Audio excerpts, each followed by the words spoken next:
like I will see references to like, oh yeah, I remember going to a show and it was like My Favorite Citizen and the Bouncing Souls and so at like Wetlands, and I'm like, that never happened.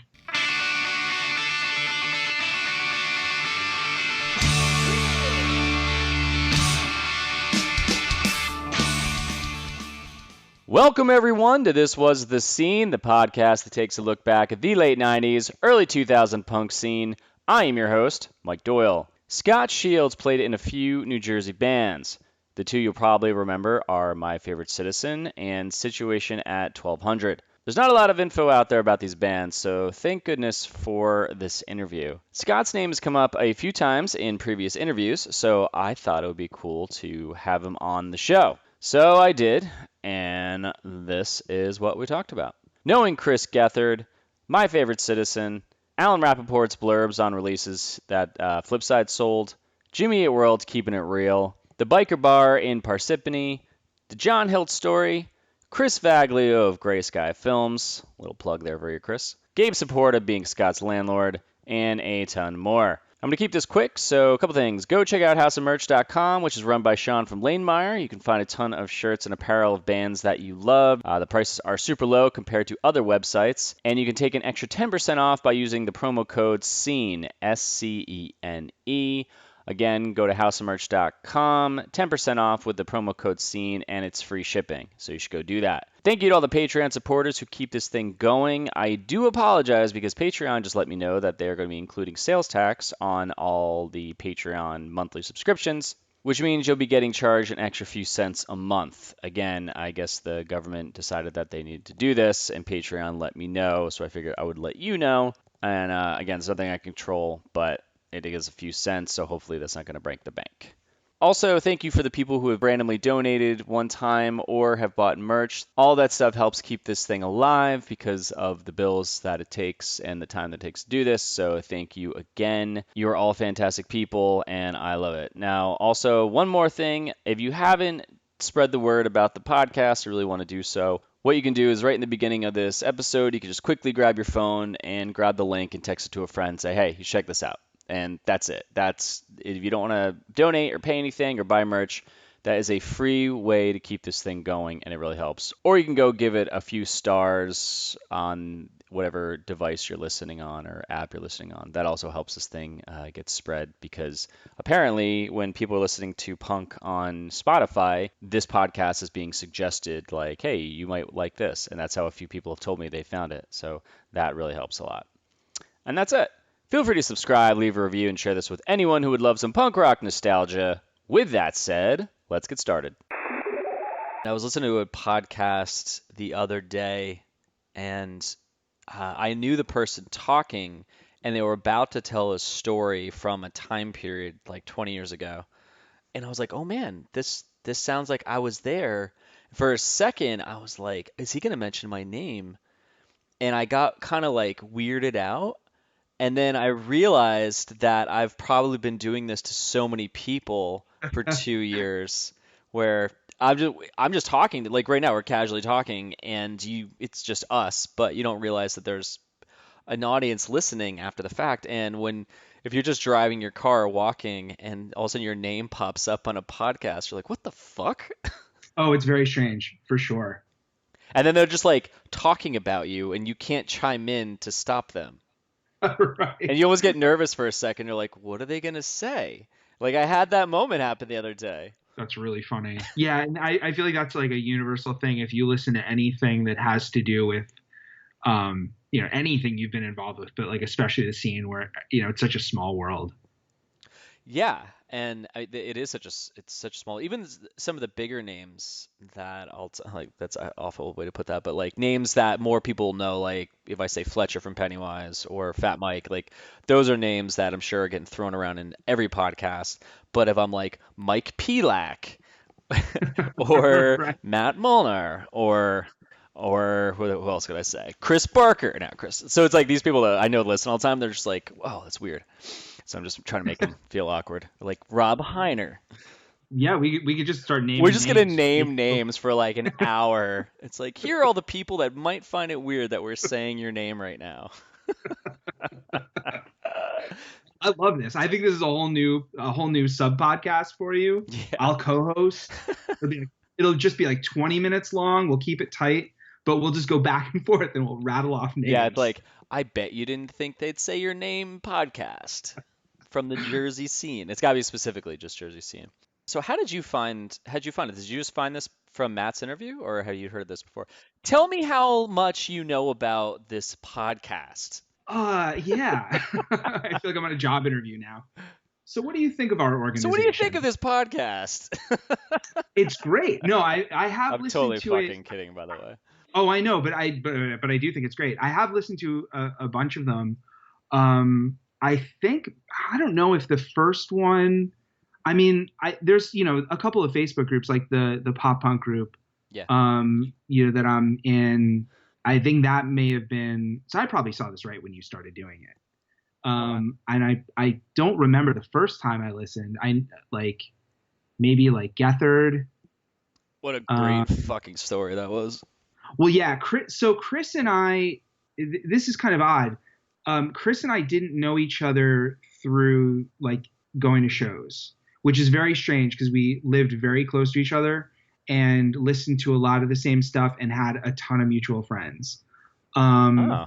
Andy Partridge. Like I'll start throwing out the names. Yeah, like I think this is gonna be cool because I think there's a lot of stories in here that you'll be able to tell. Like if you just think of random stories to tell. Obviously, I do structure it, but I think I'm gonna start more with like how you got involved in the scene.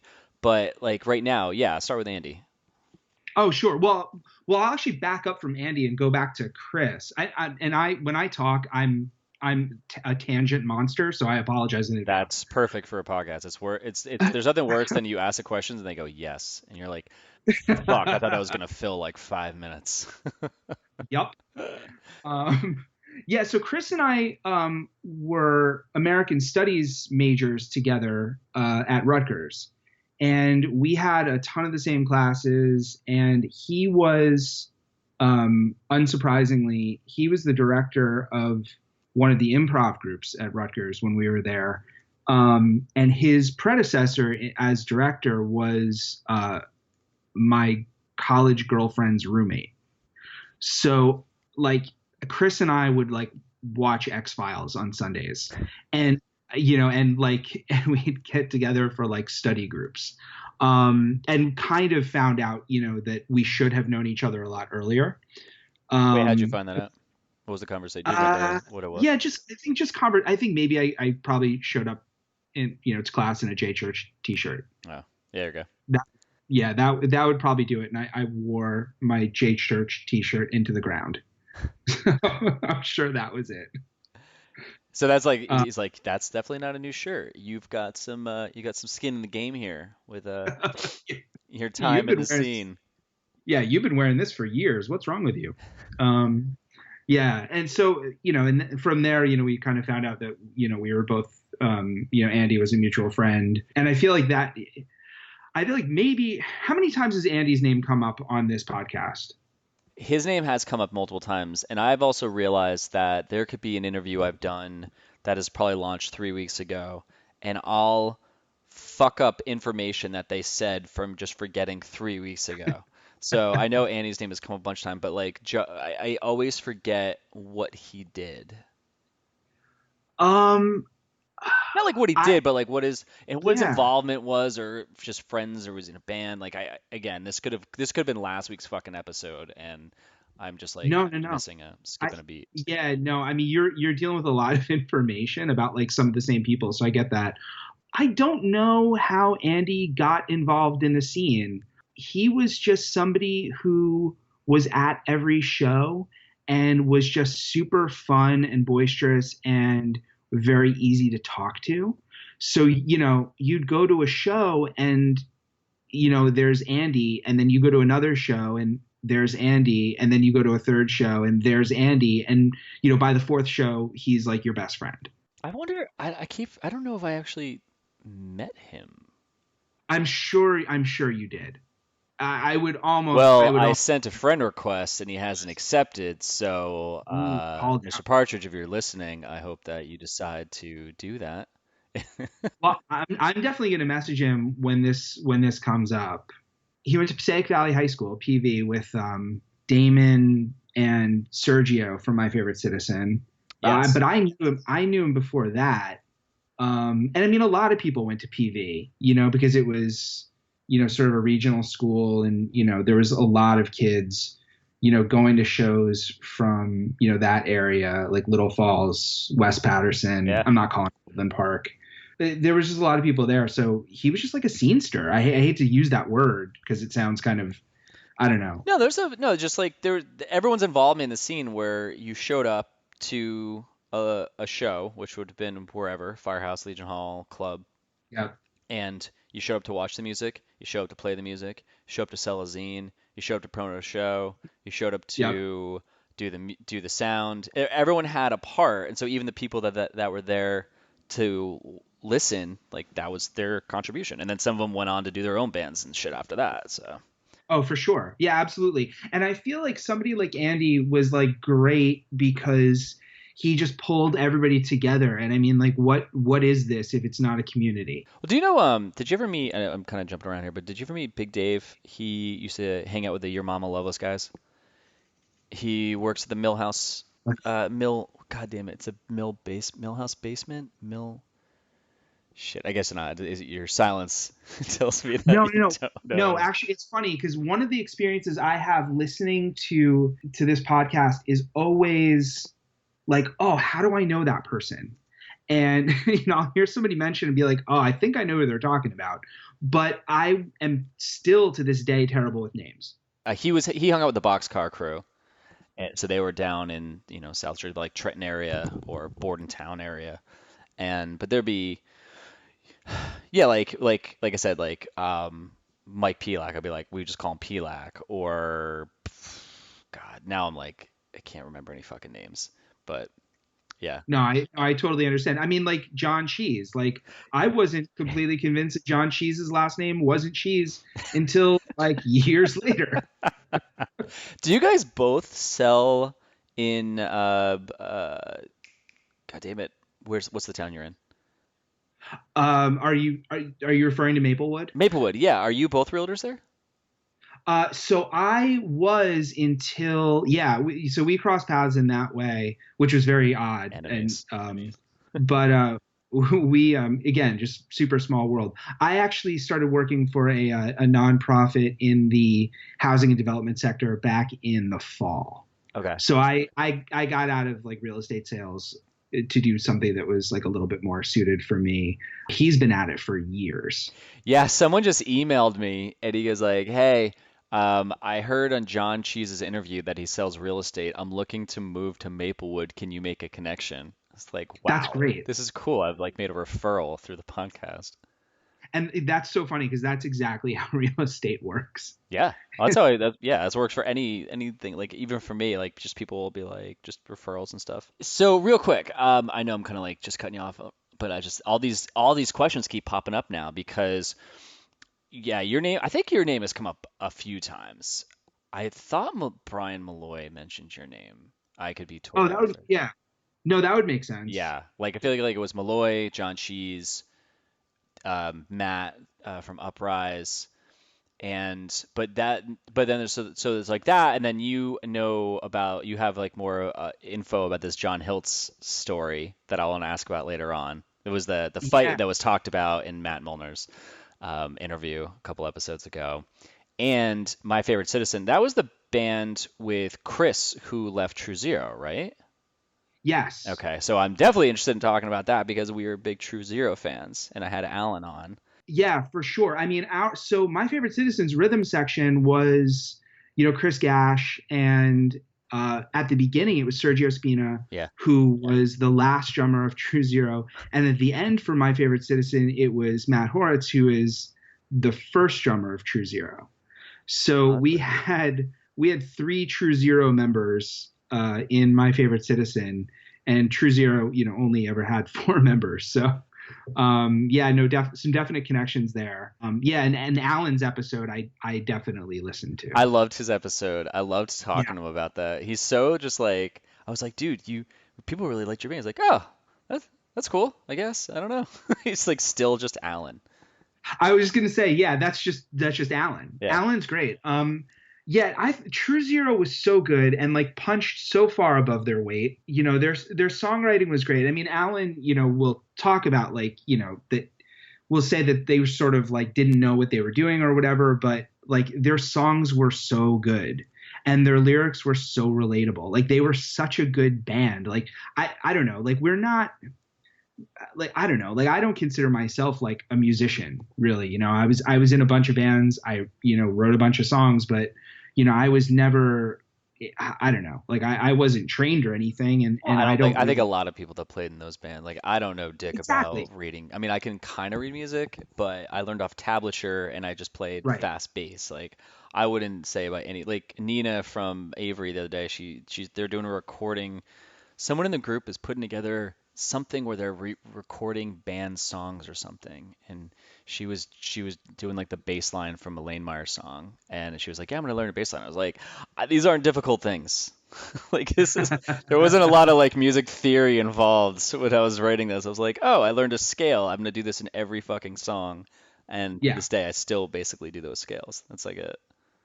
yeah, yeah, exactly. So it's not something we like prize very highly, and I don't know. I thought True Zero was phenomenal.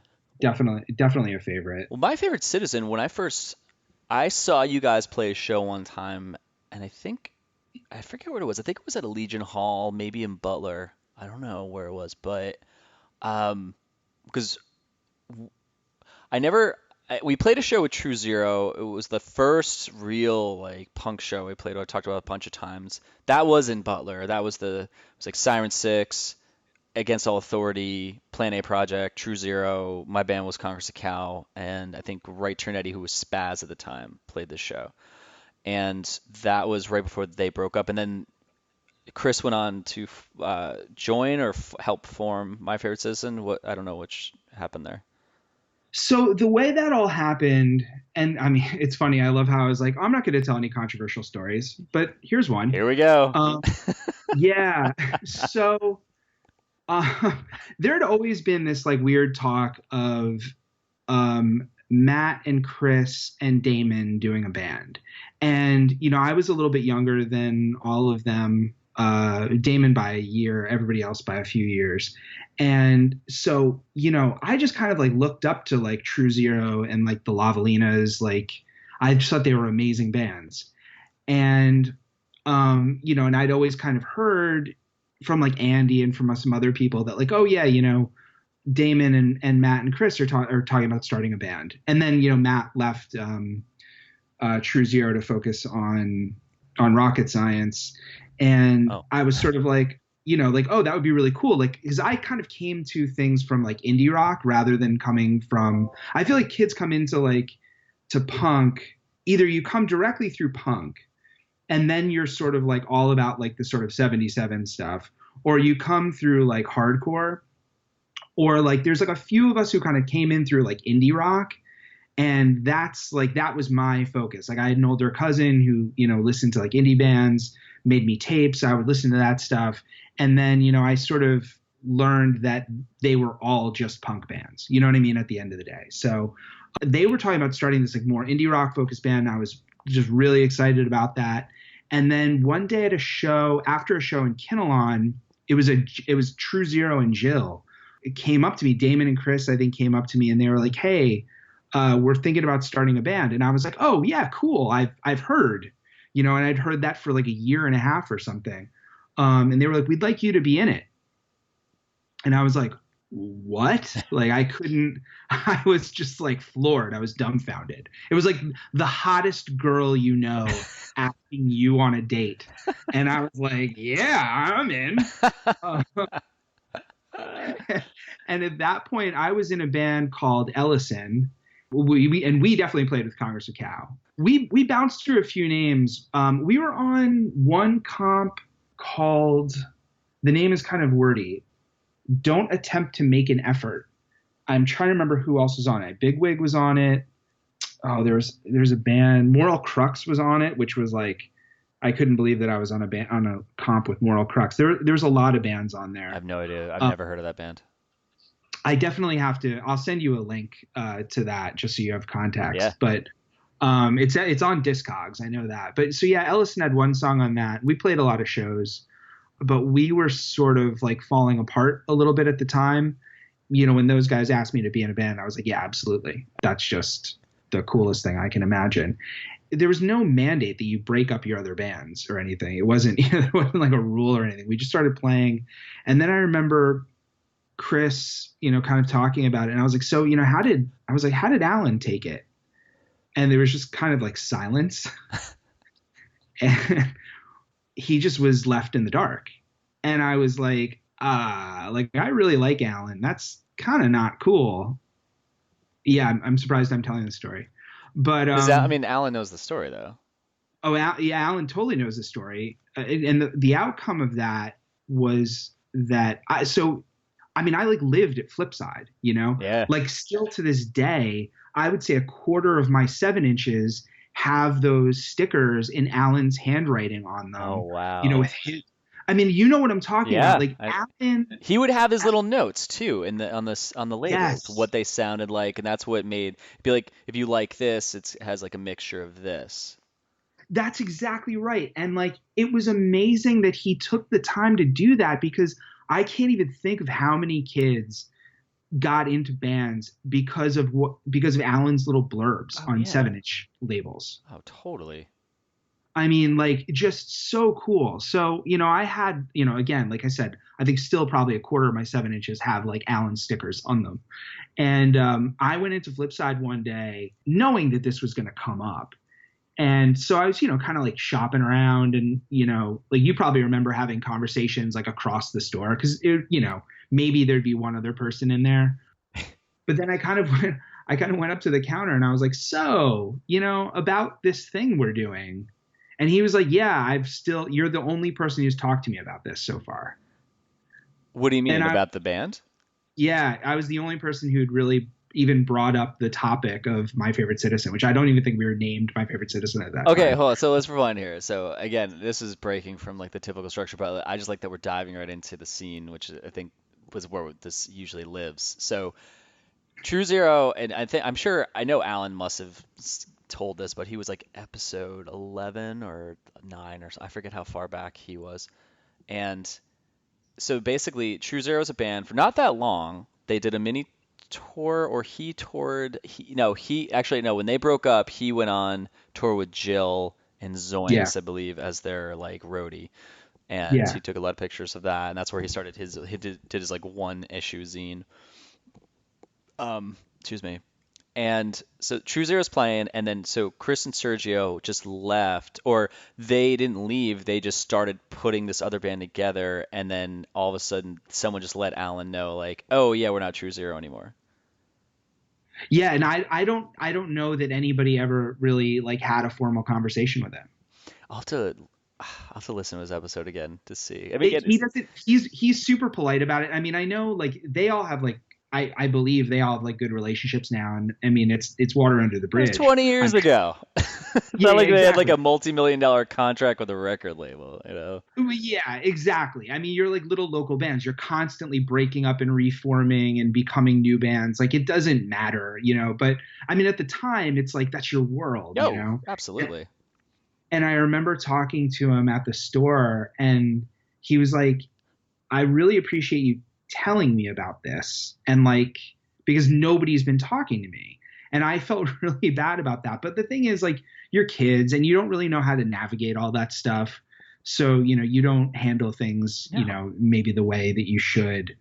But it's, it's pretty understandable. And like you said, this happens all the time. Like bands are constantly breaking up and reforming. It's not that big of a deal. But Alan in his episode was super like just kind of glossed over it and was super kind about it to the extent that he even really addressed it.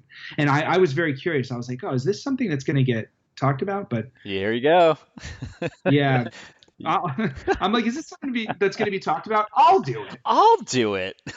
Yeah. Why not? The people need to know. Now, there's a story I told, and there's Andy Spratt was in Congress and Cow, and I forget where I told this one, but we had decided that we didn't want him in the band, and no one wanted to tell him. So we went to Taco Bell on Route 23 in Wayne, right by where the Wayne Diner was. or whatever that was Sure. called. And we all drove there in 2 cars. And I remember I had just bought like Millencolins Life on a Plate or the purple one. I forget which one that was. And I don't know why I remember that because I think we were listening to it on the way there. This is helping me paint the story, paint the Oh, for picture. sure. And so sitting inside, and no one wanted to. Actually, another thing too. I think if you go to that Taco Bell, there's still a Concert House sticker on the wall in there. Oh, that's It was there. It amazing. was there forever. So I don't know if it's still there, but no one wanted to tell him. So I took Andy outside. I was like, "Hey, dude, come outside for a second." I walk out. I was like, "Yeah, we don't want you in the band, or like you're not in the band anymore." And he's just like, "What?" And I was like, "Yeah, we just decided that we're gonna be a three-piece, or we don't want you in the band." He was like, "Oh." And I was like, "Okay." And then I walked back into Taco Bell, and we finished eating our tacos, and then we all drove together home. It was the most awkward shit in the world. And like, he just had nothing to say, and I felt like later on I felt bad, but back then like we didn't get along great. But I guess either way, it's like either you're told face to face that you're not in the band anymore. It's like a girlfriend saying, or like your partner saying like, I don't want to date you anymore, or your wife being like, I don't want to be married to you anymore. It feels pretty bad and shitty because you're like, oh, that feels awful, or you're just ghosted. So there's like, Yeah, oh yeah, yeah, yeah. And they went with the latter, and they it ghosted was him. it was really awkward. And Ellison was still active at that time, and I remember like that day, Alan was like, "Well, I'm putting together a show at the Pipeline. Do you want to have Ellison play?" And I was like, "Sure." We were still booking shows, and it wound up it was Jimmy Eat World on what I imagine was their first tour, and Knapsack. Jesus. Oh, I'm struggling to remember the third band, and I definitely they were friends of Alan's, and I definitely had their stuff. But yeah, we were like, yeah, I was like, sure. And I always felt kind of weird that like I'm like, oh, am I like being rewarded with this for like coming clean? Like it wasn't my like intention. It just felt like the right thing to do. But yeah, that Jimmy Eat World show was the night before I started school at NYU. So I had to come out from my dorm because you move in like a week ahead of time. I had to come out from my dorm to Newark to play a show, and then I caught a ride back into the city, and then that was it. That was the last Ellison show. With Jimmy Eat World. Yeah, Was it the Pipeline? yeah, it was. It was a good way to go out. I talked to those guys at convention hall down in Asbury Park like years later, and it was really funny because like when they wound up playing, because Situation 1200 had played with them down in Baltimore too, but they like totally remembered it. They totally remembered that show, and then Wow. and convention hall is a big space, and I want to say like 2003, like they're doing really really well. They come out and they're like, how many of you were here like the last time we played New Jersey when we played a skate park? And it was funny because like a Oh lot of my people just started God. cracking up. Yeah, yeah. I mean, they were like a big band at that point, and then they were like, I bet none of you were here like at the Pipeline. It was like, oh my God. Wow, that's fucking cool. I figured those guys would still have their roots. Yeah, they're. I mean, I've had no contact with them for a very long time, but they're really, really, really nice guys. Oh, man, I heard an interview that Jim did on, I think it was Pete Holmes, You Made It Weird podcast, and he was really cool. He was a really cool guy to listen to. But it's just, like even as big as they got, I never cared. Some bands got huge, and you'd get kind of like all pissed off about it because you're like, Yes. oh, this is our band. But I always I didn't mind them getting that big because I just think that I saw a documentary about them and that's what they wanted to do from the beginning. Actually, they always wanted to be a huge band. Well, and I mean, they always felt like they were swinging for the fences with their songwriting. I mean, it never felt to me like contrived, but it always felt like, we want to be like rock stars doing what we're doing. And I mean, it's funny. I really feel like, I mean, we're about the same age. There was such a sellout thing in the 90s that just kind of like, I would say around 97 or 98, or maybe a little bit later, right around the turn of the century, like broke. Like that whole selling out thing just stopped being an issue. Like, I mean, I remember like the Maximum Rock and Roll cover of like, the gun to somebody's head and like, your band may already be this fucked.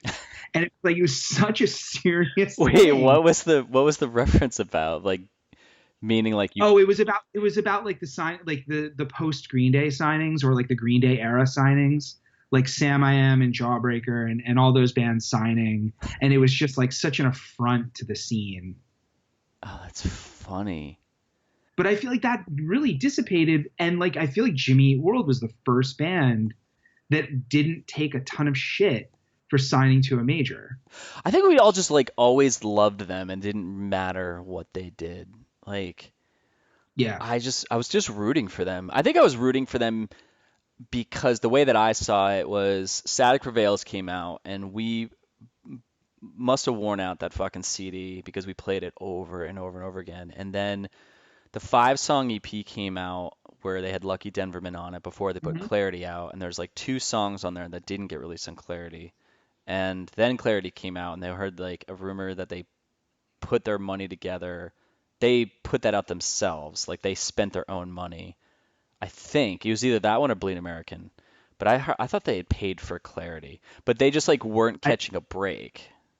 Yeah, I think you're about right. I don't think people knew what to do with them. And Clarity, I mean, it's weird because Static Prevails is such like a hooky record. Yeah. Like it that makes sense as like a hit record to me, and it didn't work that way.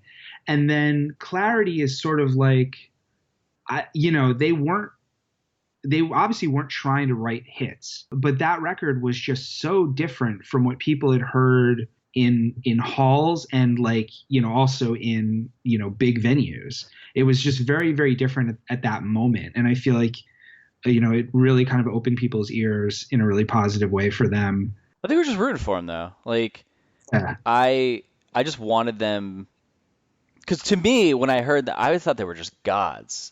His songwriting was something I had never heard.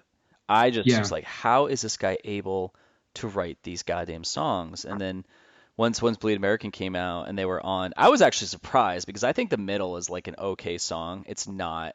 If I had to choose like top 20 Jimmy Eat World songs, that wouldn't even make the list. I probably, if I had like top 30 Jimmy Eat World songs, I wouldn't even put that on the list. But it makes sense that was a hit. But I was so confused. I'm like, that's the song? There's so many other ones that are great, but that one's just too easy. Then that's the one you're going with, huh? Yeah, I was like, okay, you're in a pool party with half naked people. I guess that's what's gonna sell it on the video. Yeah, no, and I mean, Bleed American is just stacked with amazing songs. Yeah, I got this. I just bought the vinyl about a couple months or 4 months ago, before when I was still like allowed to go outside and touch things. I was gonna say that when you mentioned the Congress of Cow sticker still being at the Taco Bell in 23 on Wayne, and I was like, oh, I'm gonna go there and check it out. And I was like, no, I'm not allowed to do that. I can't go there someday because Jersey has it like the second worst, and this like, well, I don't know, but you guys have it pretty fucking bad there. It's pretty bad. Yeah. All right. So a couple things. All right. So real quick. So the thing that got you in the scene though was playing in the band Ellison? Well, I was in a band that I never think about, but that Matt mentioned. I was in a pop punk band called Genius Boy. Yeah. And, we played a bunch of shows. I was like 15, 16, I think. And we got to play with like Hellbender. I'm trying to remember if we played with Weston. I don't know. Like we just played a bunch of little shows and it was always really fun. And Christian from Ellison, the drummer from Ellison, was in Genius Boy with me, and that's kind of started falling apart. Why? But yeah, I was. Yeah, I mean, it just it was like your friends from high school. It doesn't really matter. And I don't think our guitarist was really into it. I was playing bass and singing at the time. You kind of learn about music. I was always super precocious, so. Like I said, I had an older cousin who got me into some things. It was more like indie rock stuff, or like alternative stuff, but that would kind of like lead me to dig because I was just always really curious as to like, how does this work? What is this? I'm like 11 or 12 years old. And my dad worked in Paramus, and he would take me to, if he had to like work on the weekend, he would bring me to work because there's nobody in the office and I would just goof off. And then he would take me to Tower Records on 17 and like let me buy like a record and a magazine. So I don't remember what possessed me to buy Flipside zine, the old punk zine from LA. But yeah, I bought a copy of Flipside, and just started like reading record reviews, and I was kind of like aware of punkier stuff, and I aware of a couple of bands, and it was like Alan's blurbs, right? They would like just reference other bands, and I was like, well, now I need to hear what that band sounds like. So I would make like notes, and then the next time I would go to Tower, I would pick up that band's record or whatever. Or if I was in the city with my uncle and I would go to like J&R, I wasn't going to like better stores. I was, these were just like, sort of big box electronics and record stores that had some indie stuff. And yeah, I remember that. Yeah, it's just a lot of digging and like learning about like Maximum Rock and Roll. And then I found out about Pure Platters down in Hoboken. I don't know if you ever got there. No. Pure Platters was this really cool record label, and at that time it was like the references to it now, if you ever look it up. Oh, well, I think Tracy from Dahlia Seed worked there in addition to working at Flipside. You'd see like the members of Sonic Youth like mention Pure Platters in interviews and stuff. Oh, wow. I found out it was just like across from the Hoboken train station by like maybe a block or something. And I would go there, and yeah, it was like, I remember there would be FMU DJs who were like working at the counter. It was just like, what they did. And they were so cool. I was so young, and they were so cool. And they would just like answer my questions. And I think about it now, and I must have been like really funny to them. But of course I was trying to be very cool. That's probably why I'd be like, funny. If I like this band, who else am I going to like? That sort of thing. They're like, this kid's trying way too hard. Oh yeah, and it's funny because I don't know if I was trying too hard or like I don't know how I read to them. I know how I read in my own head, like in retrospect. Actually, real quick, I just made me think, and I'm just dipping out for a second. It's like almost, how can I put this? It's like people who worked in record stores or record store employees. Baristas are like the new record store employee. Oh, 100%. I just thought of that. Because I was always intimidated by people working at record stores because I was like, I am going to ask the wrong questions. My music taste is shit and they are going to make fun of me, but I still need to buy these things. And then it's like when I go in and get coffee, I feel like if I'm not ordering, because I just get a cold brew and I feel like I just get this look of like sadness from them. They're like, oh, that's not coffee. You're like, yeah, or like that, or like fucking like bartenders who are all like crazy into mixology and they just like get pissed off. Yeah, I don't want to go on a tangent on this, but it just felt like the comparison there was just too on the nose. No, that's exactly right. I mean, they were really cool at Pure Platters. They never did that to me, but I think of going to this coffee shop in Newport, Rhode Island, and I ordered a macchiato, knowing what a macchiato is, like in the coffee sense, and knowing where I was. And they were like, and the guy was like, "Ugh, you don't want like caramel in that, right? Like, you know what this is?" And I go, "Yeah, I know what this is." But then I turned around and walked out, and he reminded me of like the record store people in High Fidelity. Yeah. And it's like that. Yeah, you're exactly right. Go to the mall. That's exactly. Yeah. You're like, ooh, sure. You're gonna get what's like trying to think of like an obscure record. It's like kind of like, oh, you're gonna get Bleed American over Static Prevails. Ugh. Right. Right. Yeah, exactly. Like, you don't know. Yeah, very, very odd. Such an odd thing to just like be mean to your customers, but that was definitely a thing. Is that record store or was that record? Because I know there's a record store in Hoboken, or there was when I lived there. God, when I lived there? I lived there till 2010, and that was probably Tunes. Tunes, yes, it was by something that had like a sunshine logo or sun. I don't know what I'm thinking that. It's right in the middle. It was right in the middle of Washington Street.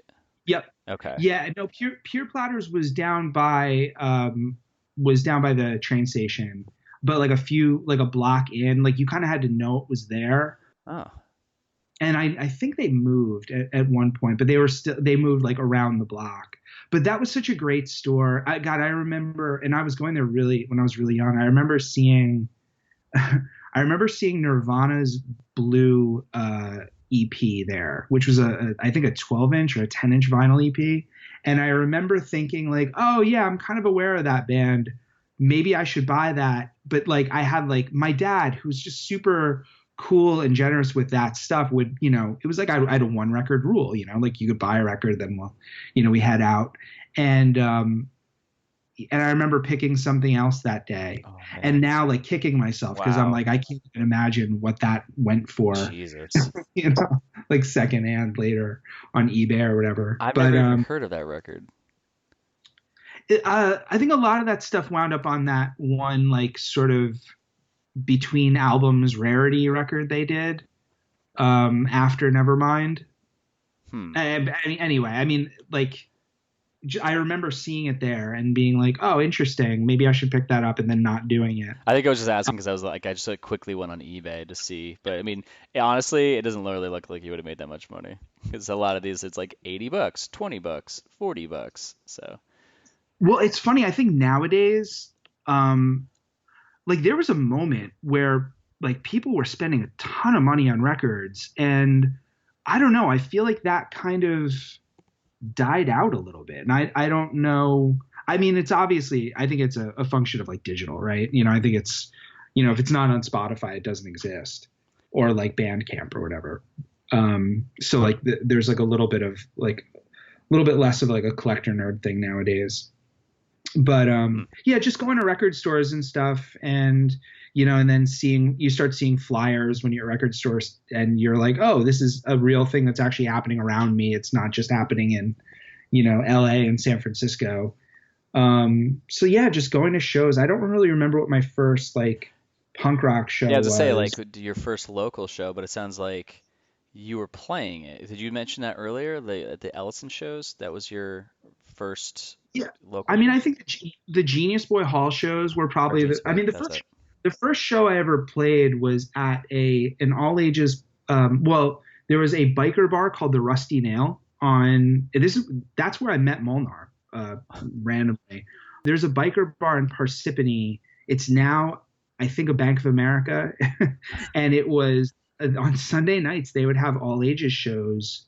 Mostly because like there was like metal bands that were like, 17, 18-year-old metal bands. And, they needed a place to play, I guess, that wasn't Obsessions. And so Sunday nights they had all ages shows that started at like 6 or 7. I was told years later that Mike Judge from Beavis and Butthead? I guess. Oh, no, Judge. no, This is the second fucking time I've done that. No, Mike, the singer of Judge. Mike Judge. Yes, exactly. So Mike Judge lived in Montville, and I was told that Mike Judge is the one who told them, because he became a biker at some point. I don't really know how much of that is true, but that's what I was always told, is that we had all ages shows at the Rusty Nail because of Mike Judge. Where was that place in Parsippany? It was right. I mean, I can tell you exactly. It was right at the corner of Beverwick and 46. Holy shit! I lived right on Beverwick. So Lake Hiawatha.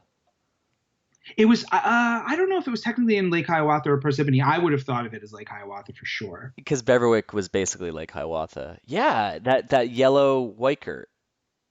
Yes. That was a fucking biker biker bar? Yeah, it was a biker bar. What? And they did Sunday night all ages shows, and they were super cool. Like they paid us well, and yeah, it was a fun place. It was a fun place to play. I've only known that as the Wiker bar since I was like 17 or something. That's funny. Am I thinking of the right one? I don't know. That's crazy. People listening are probably like remembering going there.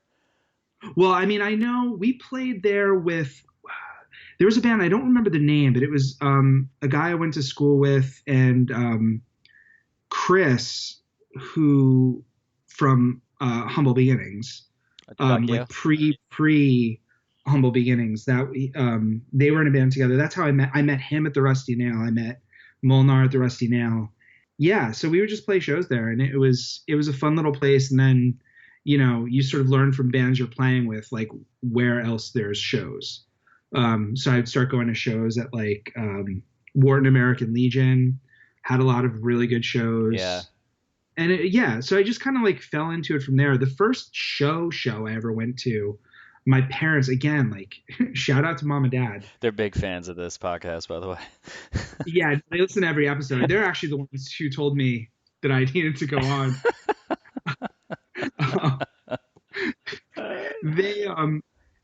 So I found out in the Star Ledger that so there's a band called Uncle Tupelo. Okay.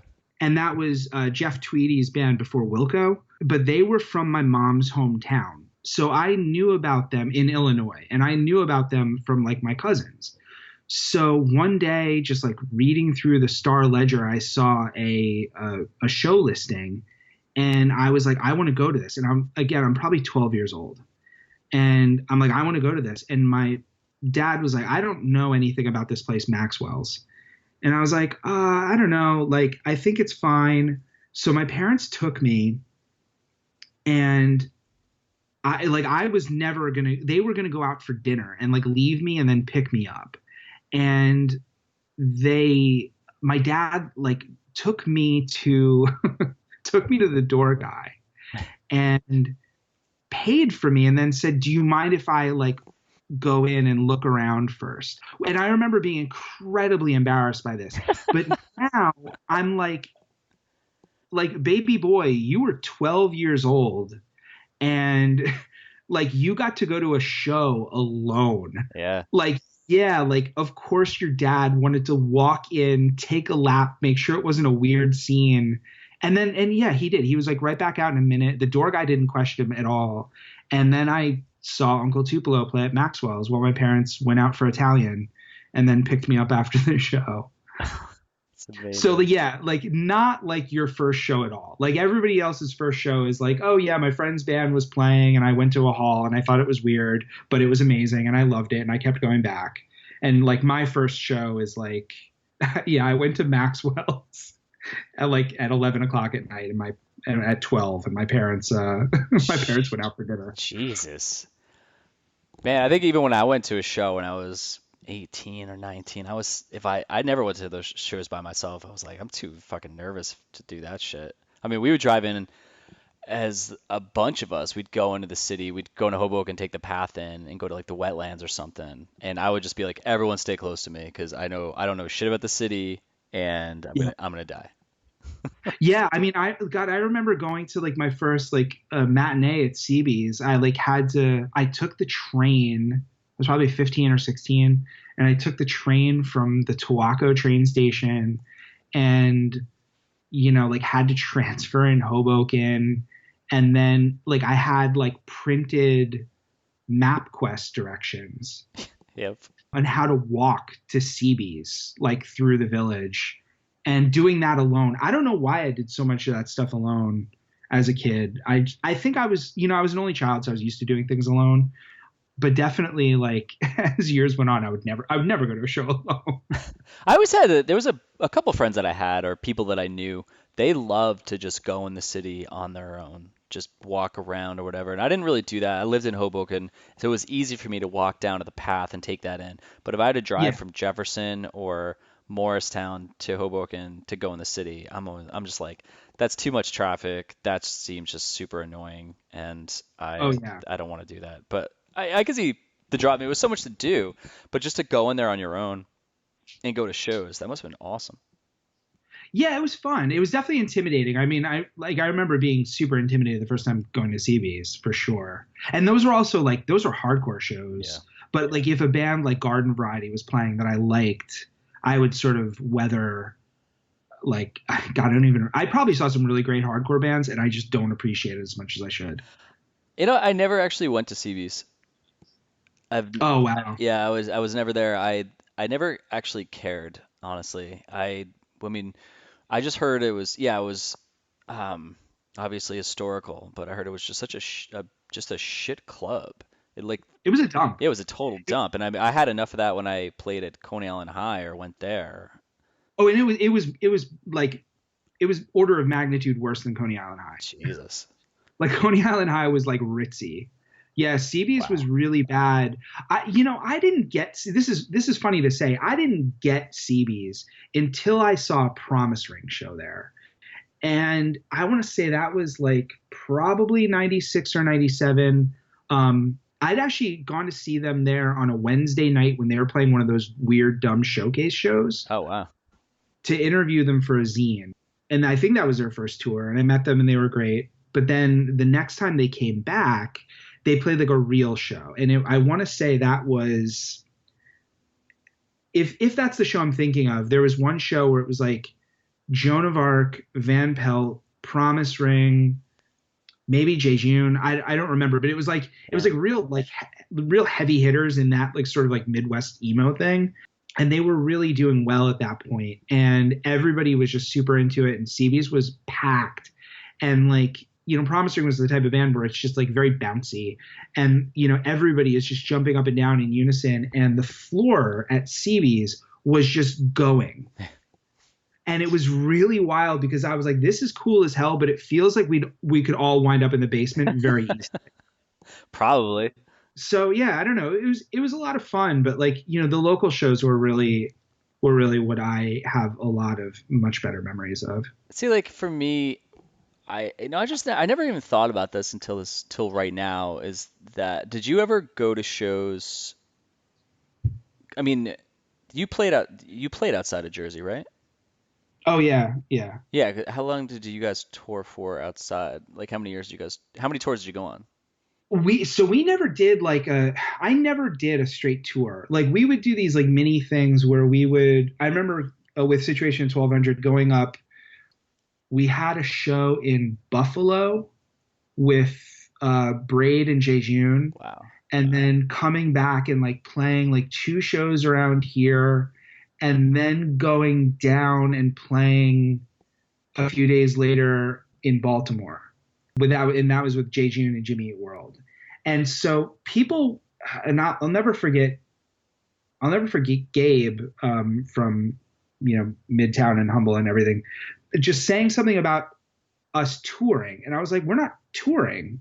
Like what? Where do people get this idea that we're touring? And they're like, well, you played in like Buffalo, and then you played in New York, and then you played in Baltimore. Like, what do you call that? And I'm like, just shows that we got lucky booking like consecutively. Like we never got very far. That's a, yeah, but that is a true. But yeah, that was like I would call those weekend tours. If Yeah, we did a lot of that. yeah. Yeah, we did a lot of that. My Favorite Citizen like really didn't get out of. I mean, I think the furthest we ever got was like Wilkes-Barre. Like I don't we. Yeah, you guys weren't around for that long. No, we were around from like the summer of 96 to March of 98. So it was like a year and a half. And that band is remembered in a weird way. Like I will see references to like, oh yeah, I remember going to a show and it was like My Favorite Citizen and the Bouncing Souls and so at like Wetlands. And I'm like, that never happened. Like that never happened. I know it's so hard because you go to so many shows and you see so many bands. It's impossible to remember all of it. Yeah. But I feel like My Favorite Citizen has gotten we're weirdly misremembered. Yeah, I mean, like I saw you guys play that one show, and that was I remember in my mind hearing, I think it was Barker from my band or my buddy from for forever. He was like, yeah, Chris left True Zero to join an emo band. And Yeah, I it sounds think right. that's right when I started hearing that term, because that's Yeah, when it went from skate punk to punk to hardcore, and all of a sudden, right in the middle, there would these bands would show up with this really slow shit, and I was like, what the fuck is this? And granted, like we like really started listening to a lot of those, like I've mentioned many times, like Mineral and obviously Jimmy Eat World and Texas the Reason and God, who else? I mean, even Jejune, however you say it, like they were an emo-ish band, right? Or emo band? oh yeah, Yeah. for sure. Um, Yeah. so then like those bands started popping up, but I remember when I saw that, I was like, oh, this is where people are gonna start. I just remember being like, this is gonna start showing up. This Yeah. sound. Oh, then I left out ska completely right there. I forgot about that. Yeah, like But I feel like ska was always kind of running in parallel to everything anyway. yeah. It had a huge moment in the late '90s when the Boss Tones, Real Big Fish, Goldfinger, Oh, yeah. like when they all came out. Actually, I'm jumping around, but Goldfinger just did Here in Your Bedroom and Superman. Like they videotaped themselves all in their houses, and then John, whatever I forget his last name, Feldman, he put it all together in this video on YouTube. It's fantastic. Oh, that's You wild. have to watch it. It's fucking it's amazing. And then Mike Herrera from MXPX is the bassist for Goldfinger now, which is crazy. Oh, really? Yeah. Oh, that's awesome. Yeah, or he's been in them for a while. But yeah, like Yes. yeah, but that was that whole era when they all blew up and all of a sudden and then it was like it blew up and then just like shrunk right down. Everyone's like, "All right, get the fuck out of here." They're like, "Wait, what happened? Yeah. Yeah, Why for don't you sure. want us to come to the party anymore?" You're like, "Get the fuck out of here." Yeah. Yeah, This is absolutely. a brutal way to say that. Actually, No, so I don't think it was too dissimilar from like emo bands either, though. Um, so real quick, yeah. Oh, I'm go on. sorry, I'm you know, sorry. you go on. If you finish the story. No, what I was going to say about the whole emo thing is that it was really odd. Like um, we were all like really into like indie bands. Like I said, they were a little bit older, and I had kind of come out of like, being into that stuff. And but you couldn't play like songs that sounded like Dinosaur Jr. at a hall show in Yeah. the mid 90s, which is stupid because Dinosaur Jr. came out of hall shows, but you didn't know that at the time.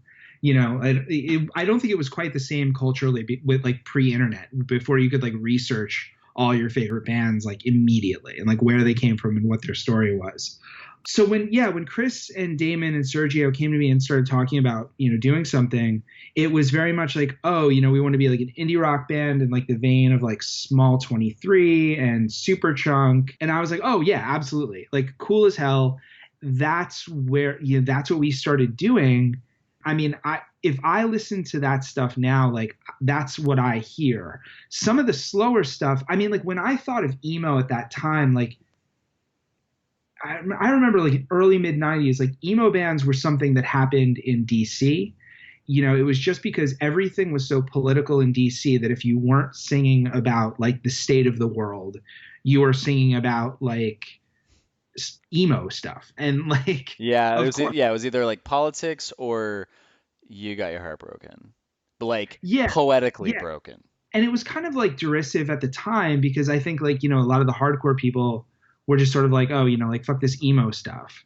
But I mean, then it's sort of like it's like the term expanded, and all of a sudden, like Jawbreaker and Sam I Am, who I thought of as punk bands or like even pop punk bands, were all of a sudden emo bands.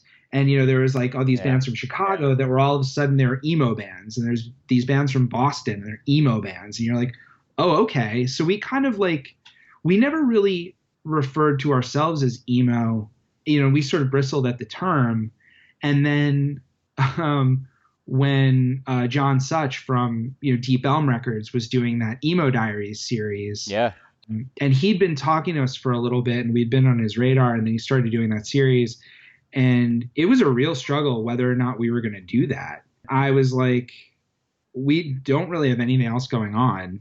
We were going to put out like an 8-song EP, which is pretty long for an EP, like a short LP, long EP with Jamil from Spiritfall. But then we broke up, and so that wasn't going to happen. But we were sort of teasing one song on a comp, which is the Emo Diaries, and I don't think any of us knew that thing was going to turn into like what it did. Well, what did that do for you? Well, you guys only put out prior to that, didn't you guys just put out a 7-inch? There was a 7-inch, there was a split 7-inch, and the split 7-inch was super, super limited. We had a track on a comp that came out on tape in Sweden. Wow. Yeah, that's the most obscure punk band shit ever. Yeah, no, we were on a tape comp in Sweden. It was pretty cool. It's like Yeah. the John Candy scene in Home Alone. He's like, yeah, huge in Sheboygan, very big in Sheboygan. Yeah. And I never saw a copy of that tape. I never had any confirmation that it really came out until like Discogs like years later. And I was like, oh, that's cool. I guess it came out. I guess it happened. Yeah, so we didn't do much, but then like, Emo Diaries, doing the numbers that it did and being on all sorts of on all the streaming services and whatnot, that like I think that's the reason that like My Favorite Citizen is remembered at all. Yeah, I don't. Yeah. I think that you guys are on the NJPP archives. Yeah, I'm pretty sure we are. Yeah, let me actually go on there right now. Actually, no, you guys aren't on there. Huh. S I thought we were, but I thought you were either way, too. and maybe Situation 1200 is on there. I don't I know. don't think. Maybe Yeah. that's what. So I want to just jump back. This is. Did you know? And just jump back to the beginning. Did you know that Gethard was the whole some kid thing? I know he said he told one person, which was Derek from No, Shorty. no, I didn't know. It's so funny. Yeah, that's really funny. And totally unsurprising. And wait, so you took his class, or you guys took a class together? Oh, we were in school That together. was We it. were Yes. American Studies majors, so we like the same kind of music, and we were like nerdy I kids. find it So so funny when he comments on shit in the North Jersey Facebook group yeah, because yeah. he's such a stalker in there. And I can get it because I mean I'm sure he's got like a giant following, so I'm sure he gets messaged left and right. Where the point when he just got to turn it off and he doesn't want to have conversations because then people want to engage him and he'll gauge a little bit and they'll keep engaging and then you just see him just like fade off because he's like, okay, I just don't have any energy to keep talking. But it's just Yeah. so cool because I never knew who he was until I interviewed him, and then after I was like, that's so crazy. And then I guess he was on another podcast. I think he was on Turn Out a Punk, apparently, and he talked about the scene back in the day. And but it's just so cool that Oh, he's got his roots. They're so like he still just appreciates them. oh, yeah. And I mean, that's the thing is, I feel like there's so many successful people who have come out of like the scene, and the scene meaning like broadly, like whether it's hardcore or whatever, like or pop punk or whatnot. Like there's so many people who come out of it and are super stoked on talking about it, and kind of like have brought the sort of scene ethics with them in a way that like I love seeing. Like, Yeah. I'm friendly with Spencer Ackerman, who's a national security reporter, and he was in a band at Rutgers, and he put on the Paperweight Fest, he was one of the people who put on the Paperweight Fest where that whole Hiltz thing happened, and like we'll still kind of like bullshit about stuff that happened back then, and I do really feel like he has brought those ethics with him, That's and I amazing. think it's really cool. It's almost like I don't know, I keep, all these weird things keep getting triggered. It's like in high school where there's the football team and they keep talking about football after they leave high school. They talk about that one game and you're kind of like, Yes. okay, it's kind of sad, or you're like, oh, okay. But it's like we almost kind of did that. We almost kind of Oh, do that where not we're just talking about, not almost. yeah, like but we're talking, but it's cool. Or maybe I think Yeah. it's cool. Oh no, I do too. I do too. No, for sure. I love that we kind of have that as like a cultural touchstone, Yeah. and that so many people came through that is just very, very cool to me.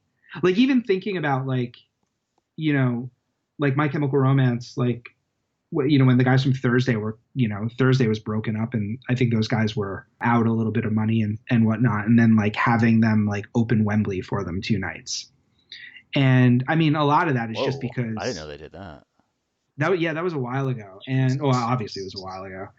Well, wasn't like Gerard, he was like really good friends with Jeff when they started because Thursday took those guys out in the beginning. Yeah, that's exactly what I mean. It was like the sort of like pay it forward, pay it back thing is like has always been really strong, and it's like it's so nice to see that still exists.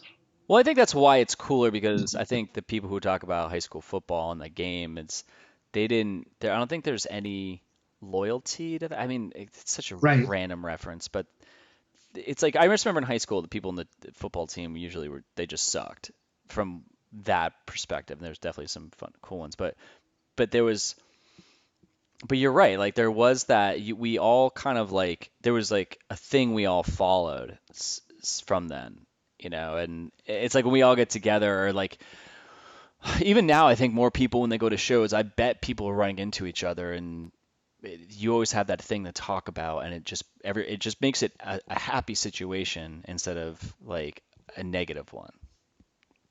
Yeah, yeah, absolutely.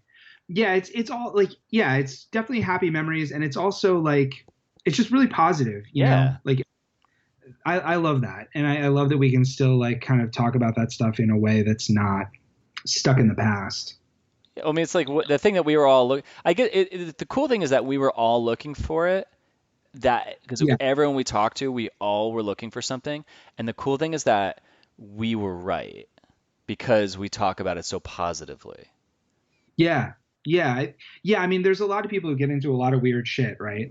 And I mean, I think what we all did is great. I mean, and even at the time, like I was really into photography when I was in high school. I remember kind of telling my photography teacher, who I was really close with, I was like, I don't understand. We have these shows, and there's there are these juried shows, and you have to like compete to get into them. Like, I don't sort of understand why we can't rent a hall and like just put up work in like a Knights of Columbus hall or something. Like, I don't understand why we can't do that. And she was like, it's just not how anything works. And I was like, no, it's how like the scene works. I don't understand why art can't be the same thing. And like, of course, years later, I would find out that like that's done all the time. It's just not, sort of the mainstream way of doing things. Yeah, even like now when I for doing my own business, I try to when I think about how I can, because everything is like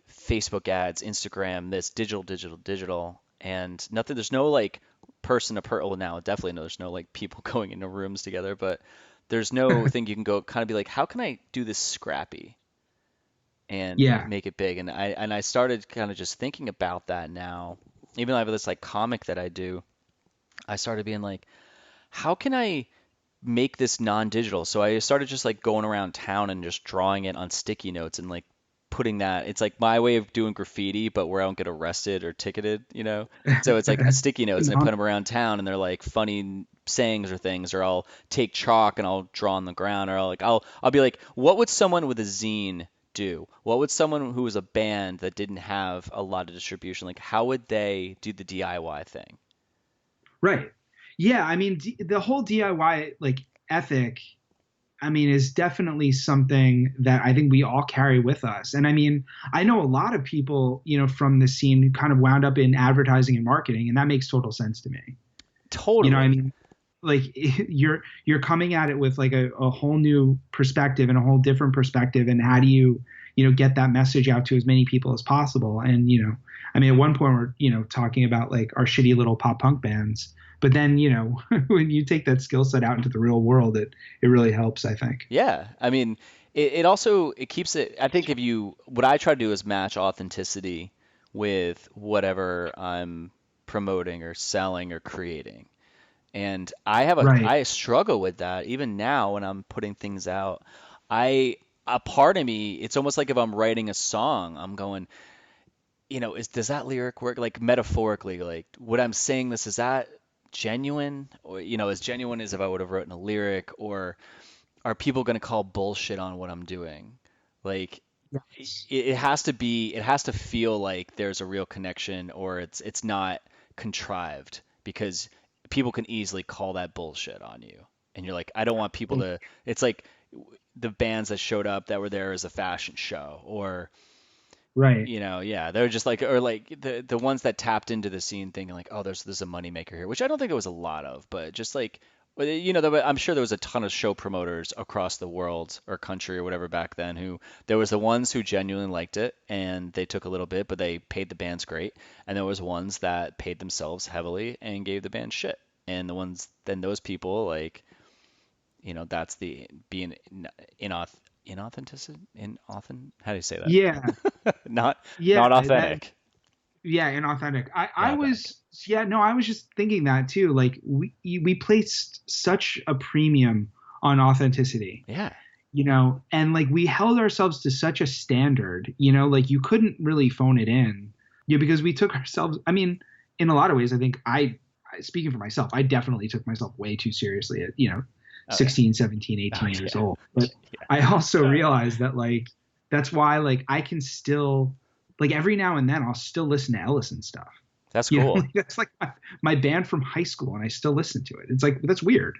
No, I think that's cool. It's like, I think that if people are making their own art, I think it's stupid when they're like, oh, I think it's weird to look at my own stuff. It's like, well, you're making it because it's enjoyable. So yeah, you should be listening to your shit or looking at something you drew or painted or something, whatever it is you created, and you should be enjoying it because like that's the fucking point, I think. Yeah. I remember reading an interview with Chris Leo from the Van Pelt once, and he said, if I'm not making music that I love, what the fuck am I doing? Yeah, exactly.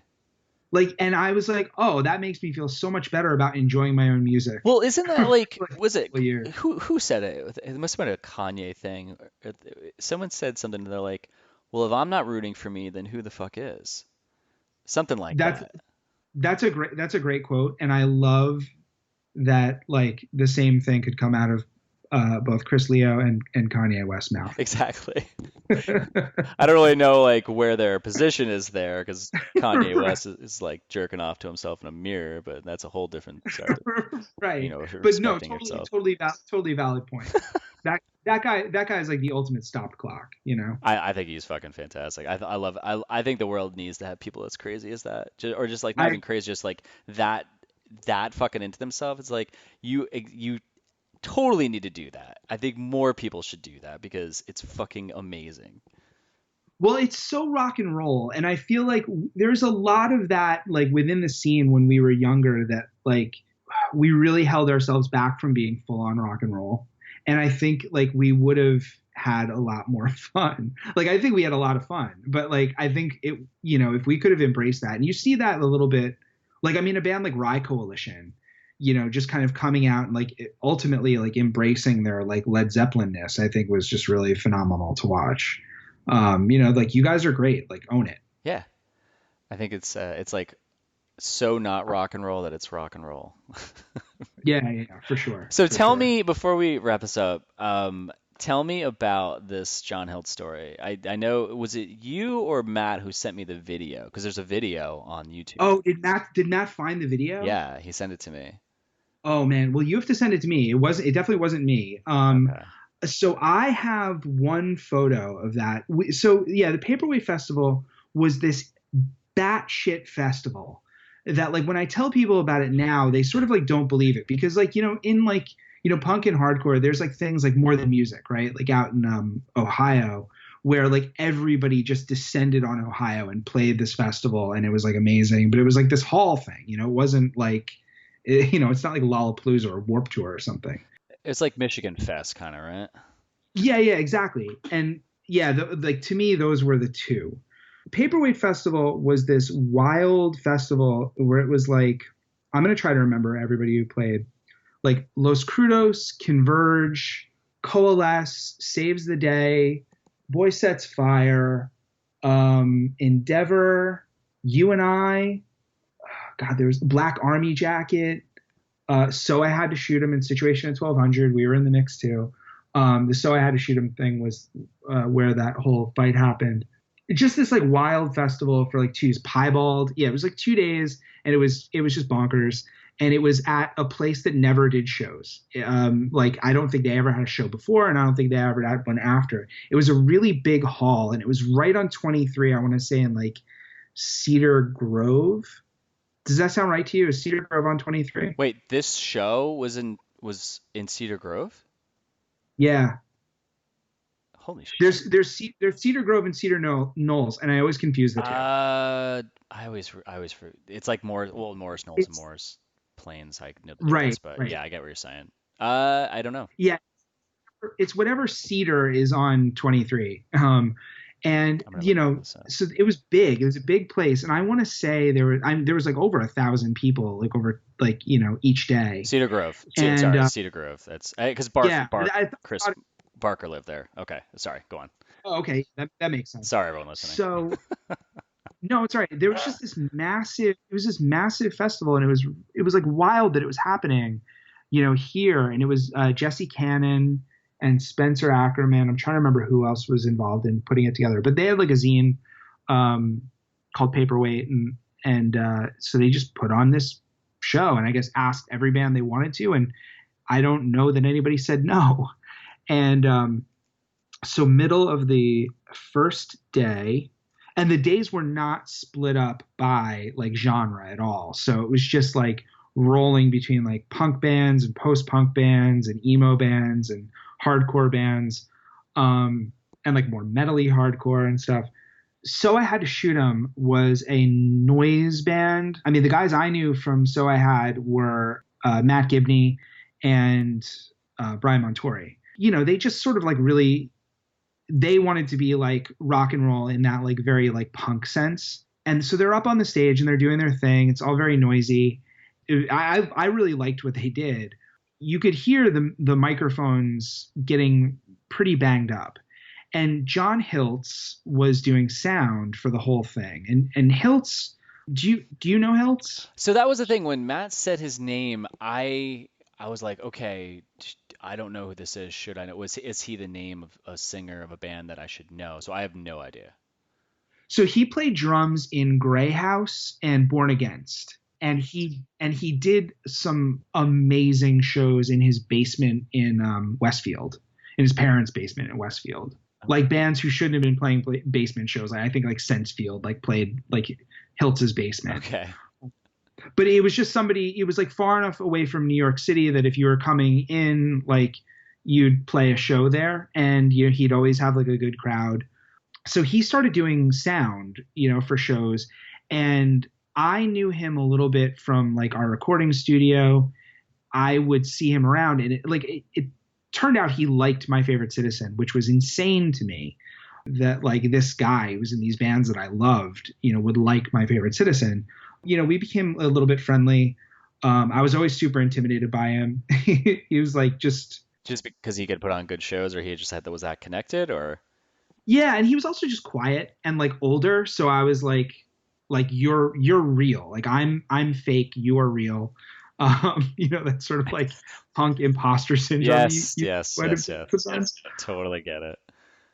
But, you know, we became really friendly. And so there's this show, you know, at the Paperweight Fest, Matt Gibney was just destroying Hiltz's microphones during the set. And this was apparently something that had happened before at a show that Hiltz did sound for. And Hiltz told him, like, in no uncertain terms, like, do not mess with my gear. And he ignored it. And that was very Gibney. And to take it as seriously as he did was very Hiltz. It was just like, you know, the immovable object and the unstoppable force. That was just what was happening there. So Hiltz finally, and I guess was telling him through the monitors, like, knock it off. And then finally just walked through the crowd and just like tackled Gibney on stage in the middle of the set. That's amazing. And then somebody else from I have a photo of this that I don't know where I got it from. It's on my Instagram and I'll send it to you, of just like fists being thrown, just chaos happening. And you can see like I'm looking at it right now. Matt has his hand around Hiltz's neck as Hiltz is about to get punched in the back of the head. My guitar amp is in the photo because was like, didn't want to bring like gear. And we were like, oh, you can use the situation at 1200 gear. So it was a little nuts. And so after that, like, you know, the fight kind of breaks up, and I ran I saw Hiltz go through the crowd and go into the bathroom in the back. So I run back to the bathroom and I open the door, and Hiltz is just bloody and he's sitting in a chair, and Jesse Cannon is cleaning him up. And I'm like, oh my God, are you okay? What the hell just happened? And he was like, you're going on next. What are you doing? And I'm like, you're bleeding. I wanted to see what was happening. He was like, don't worry about me. You've got to go on. You can't leave a gap between the bands after something like this, or everybody's going to leave. I set the board for you guys, because he'd done sound for Situation 1200 so many times. He was like, I set the board for you guys. Get up there and play. And I'm like, okay, like whatever you say. So I turn back around and I walk up, and the guys from 1200 are all like, what's going on? And I'm like, I just talked to Hiltz. He's fine. He's bloody. He's getting cleaned up. I was like, but the board is set for us. And Jesse was gonna do sound like while we played.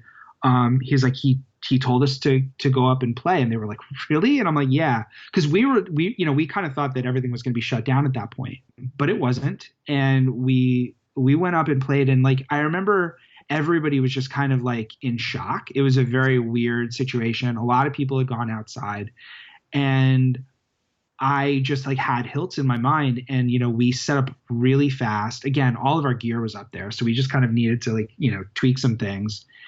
I just said, we're situation 1200, and this is going to be a completely non-violent set. And everybody went nuts. I feel like that, like everybody felt like relieved that the show was still going on, and that like, everything, like who better than like, some like post-hardcore band, like some emo-y, poppy post-hardcore band to play after like a noise band in a fight, to kind of like reset the mood. But yeah, I remember that as being like one of our best sets ever. I do also remember the floor. It was like one of those like makeshift stages, with like plywood. Yeah. And I remember right where, and I mean, again, Hiltz in this photo that I'm going to send you, Hiltz is getting tackled, or Hiltz is tackling Gibney right in front of my amp. So like right where I was, the plywood had like something under it had come loose. So it was like a trampoline. And it reminded me of the CB's floor. Wait, someone sent me this photo. Did I send it to you? No, because I'm looking through the messages we've sent each other through Facebook, and I do not see them unless you emailed it to me. Let me see. Maybe. I don't know. Let's see this. Yeah, I know. I could swear I saw this photo. Like someone just sent this to me. And you know what? I realized from looking at my post, because I mean I posted this in 2013 at this point. This was reposted from Ryan Montori from So somebody obviously got this photo. It might have been Paul from Situation 1200, who is a really good photographer. Oh wait, was it posted in the North Jersey pop punk group? I don't know. God damn it. Okay. You have to send it to me though, because I think I've seen it. I will. It's entirely possible that I posted it in the pop punk group like years ago. I guess like it makes so much sense because I remember like Heath Miller when he started doing sound. I mean, that shit's kind of stressful because you're bringing your gear there and we're all cranking everything up. We're cranking our amps up. We're just treating all this stuff like shit. So I'm pretty sure over time these guys are like so sick of it and just sick of being treated that everyone's got a breaking point. And in that moment, it happened to happen live at a show. Well, and it's funny because I went to NYU for a little bit. I didn't graduate from there, but I went there for a few semesters, and I was loosely involved with the programming board doing shows. And we always had Hiltz do sound for all the shows at NYU. Because like my best friend, Toby Carroll, is my best friend forever. And he was from the Jersey Shore. So he knew Hiltz as well. So I think he brought Hiltz in to NYU to do sound. But I will never forget being in the dining hall at the Student Center for I think it was a Black Dice show. And they were pulling the same, and I was friends with Hiltz at that point. So they were pulling the same shit on stage with the microphones and stuff. I remember I was standing next to him and he just looks at me and he goes, "Fucking again?" Like, this is like 2001 or something. Or, no, I guess, I don't know. I don't know what year it was, but either way, yeah, I was like, do you want me to go say something this time? Yeah. Yeah, just a soft hand. Yeah, that whole thing was just bonkers. But like still an amazing fest. And like I'll show people, the flyers from that show if I come across them, and it's like unbelievable. And it's an odd thing that people don't remember. It's very strange to me what people remember and what they don't remember. Yeah, I mean, like, what year was this again? That was, I want to say it was 98. Maybe it was 99. I don't know how the fuck I don't remember hearing about that. I mean, I think at that point there was like people who crossed over, between like pop punk and and hardcore stuff, and there was people who didn't. And I think that was very hardcore focused. Like the people I know who will talk about the Paperweight Fest are like all like they're hardcore first people. Yeah. No matter what they're doing now or what they're into or what they were even into then, like that was very much like a hardcore scene thing. Yeah. It was a lot of fun, but it was pretty intense. Well, I mean, like the band's playing too, because I mean, any bill that would come up that where Converge is playing, if they were on it or a band like that, my first reaction would be like, there's going to be some intense people going to this thing. Well, that was the thing about Paperweight Fest, and Matt sort of alluded to this, that there was like this tension between like crust punks and like hardcore people. Yeah. I avoided that just entirely. Like, I had nothing to do with all that. That's probably why a lot of people don't know this story. It seems like the people that, oh, the this people in the scene that I used to hang out with. I mean, do I like I loved or still love like Coalesce and like that kind of grindy sounding shit. But like back Yeah, then, same. I did like it, but I would be like, I don't think I'm gonna get my ass kicked if I go to this. So I don't think it wouldn't. I'd probably hear about it. And I Yeah, was like, yeah, I probably shouldn't be going to that. yeah. It's funny. There's definitely that like sort of impression. I know for me to see a lot of like those post-hardcore bands, like those Long Island, New York post-hardcore bands in the mid 90s, the early mid 90s. The only way for me to see them was at hardcore shows. So I would go to, I like, and again, I probably don't appreciate the bands I got to see in like, you know, 93, 94, 95 at all. Oh, totally. And like, the sense of like, I don't know, I could go on a massive tangent there, but there was definitely crossover, but there were things that were focused on hardcore and things that were focused on punk. But when you're like, sort of in, I'll say it now, when you're an emo band, when you're in nothing but emo bands, like you wind up kind of having to thread that needle really often if you want to play shows in the 90s. Yeah.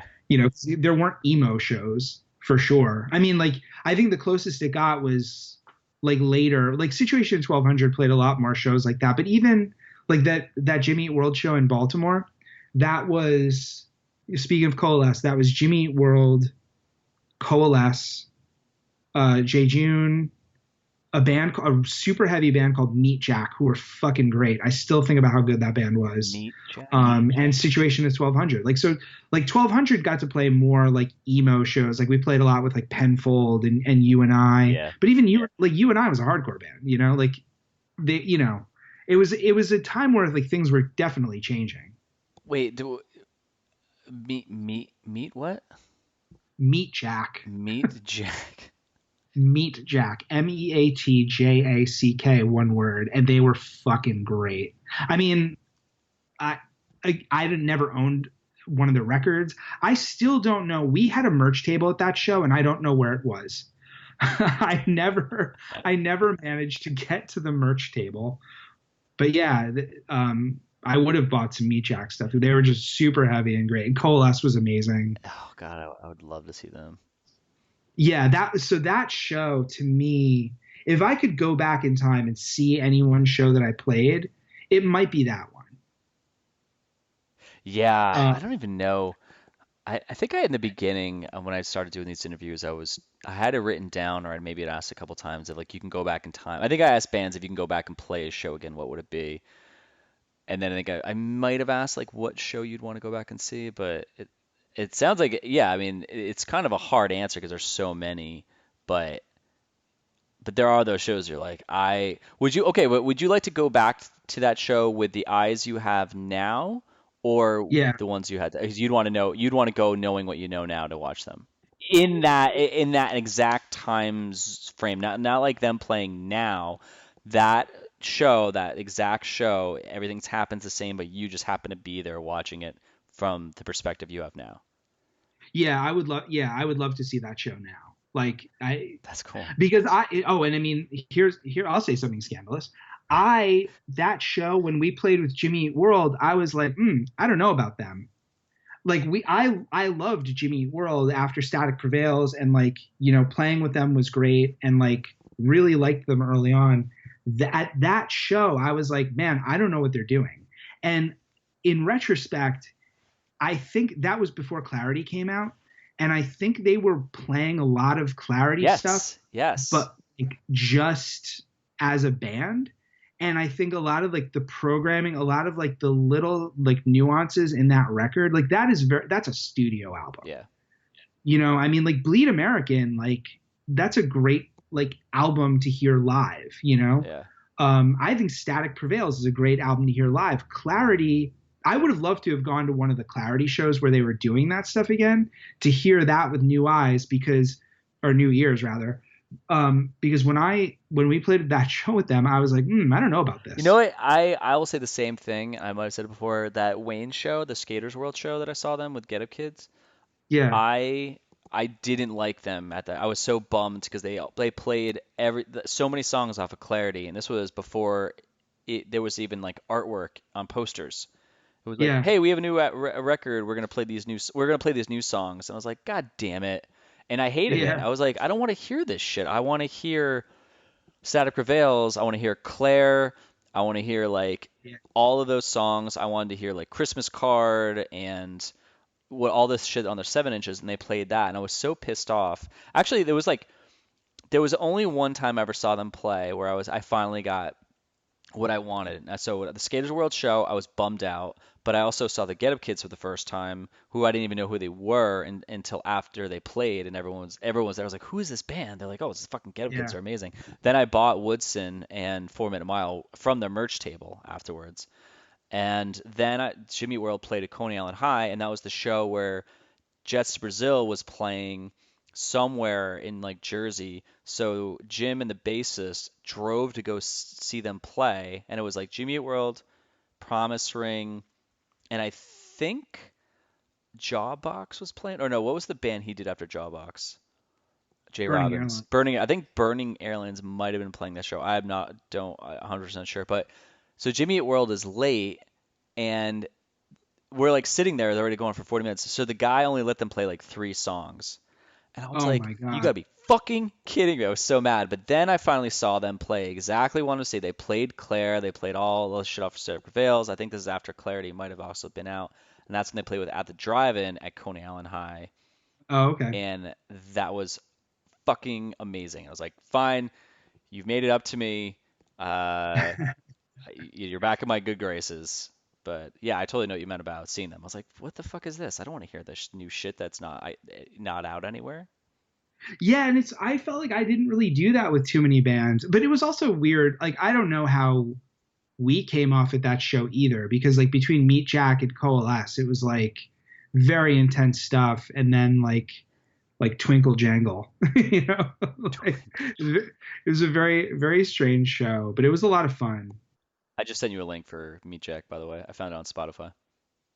Oh, it's on Spot. Oh my God. I hope it's good. One of those things where like you remember something being really good, and then you're like, oh wow, no, I sort of misremembered Yeah, this. I've had that happen a few times. I'm like, oh God, this is awful.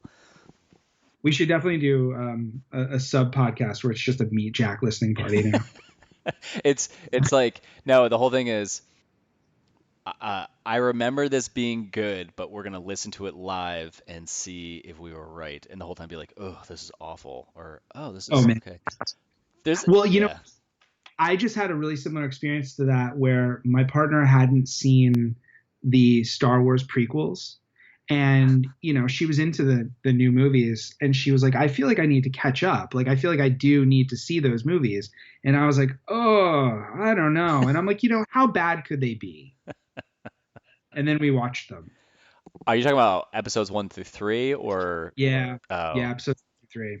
yeah. I didn't. I didn't have that much skin in the game with Star Wars. Like I enjoyed it, but who said this? It's like I enjoy it, but I'm not a fan.